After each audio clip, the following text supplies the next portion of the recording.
aí, criaturas da internet, eu sou Davi Calazans, esse é o Ponto em Comum. E como será que a SpaceX está revolucionando a viagem espacial? Mas por que eu quero saber disso? Ninguém tem dinheiro pra viajar pro espaço mesmo. Bom, Miguel, na verdade aí é que tá. A grande revolução é exatamente tornar a viagem espacial acessível para as pessoas comuns.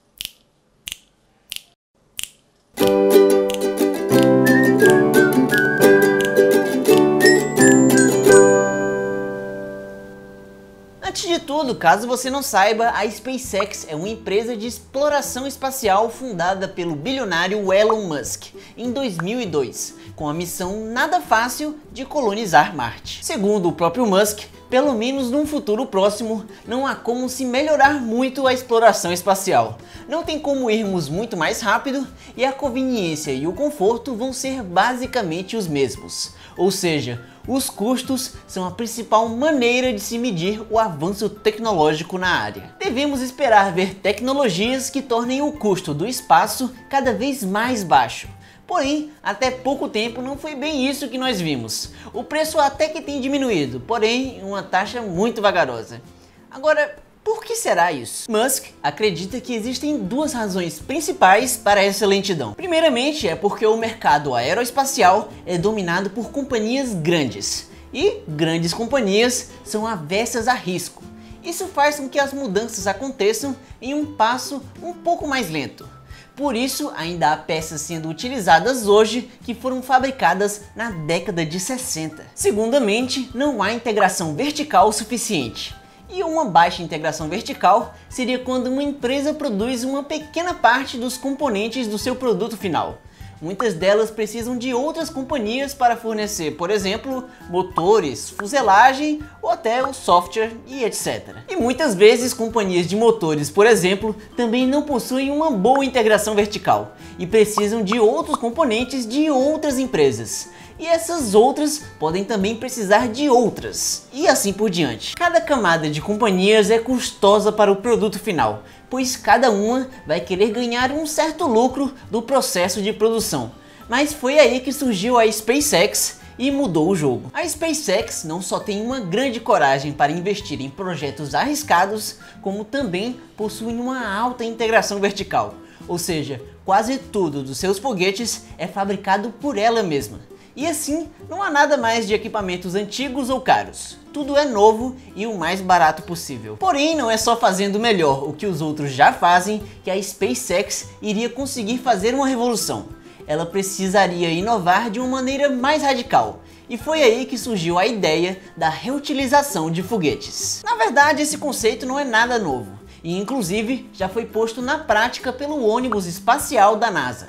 Porém, não foi exatamente um sucesso, pois a única parte que era reutilizável era o seu último estágio, e mesmo ele precisava de muita reparação entre um voo e outro. Esses fatores faziam com que cada lançamento do ônibus espacial chegasse a custar US$ 1,5 bilhão, o que é bastante. Imagine que quando o avião foi inventado, seres humanos não tenham descoberto como reutilizá-los entre um voo e outro. Isso significa que após o pouso, todas essas toneladas de material não passam de lixo.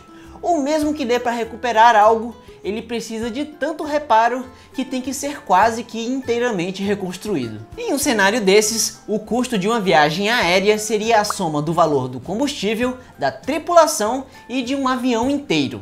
Claramente, o preço milionário do avião tornaria o preço de uma passagem aérea algo exorbitantemente caro. Dessa maneira, uma pessoa comum jamais viajaria de avião.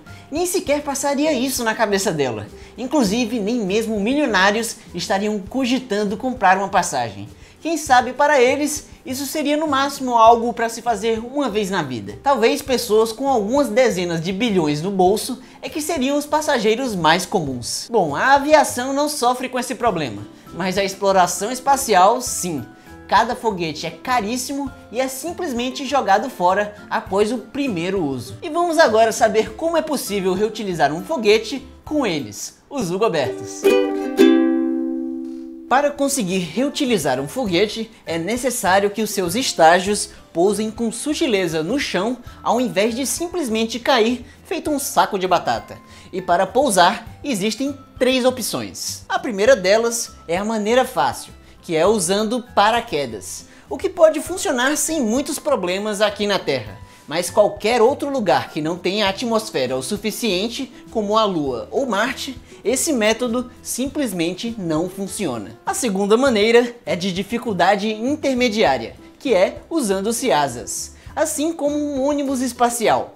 Mas além de precisar de uma atmosfera, é necessário que aliens preparem uma pista de pouso para a nossa chegada, o que é um pouco improvável. Finalmente, a terceira maneira, que é a mais difícil, consiste em usar a propulsão do próprio foguete para diminuir a velocidade progressivamente até tocar o chão suavemente. Essa opção é a mais complicada, porém é a mais universal que conhecemos. Ela funciona em qualquer lugar que possua uma superfície, pois não depende de nenhum fator externo, apenas do combustível.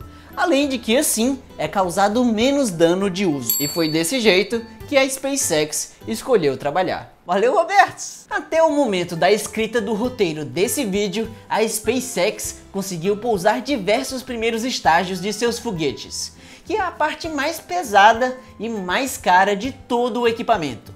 Ela inclusive em março de 2017 fez história ao pela primeira vez reutilizar um deles. Agora resta saber se o tempo e o custo de reparo entre um voo e outro são pequenos o suficiente para que seja economicamente possível baixar o preço da viagem espacial. Sem falar dos próximos passos para se poder reutilizar os outros componentes, até termos um equipamento que possa ser completamente usado diversas vezes, assim como um avião. Até lá vamos estar atentos e de dedos cruzados, esperando que um dia a meta de Elon Musk seja atingida e uma passagem para Marte custe tanto quanto comprar uma casa aqui na Terra. Bom, e por hoje é só, galera. Melhor ir pensando logo em que planeta você vai passar as férias. E obrigado por assistir.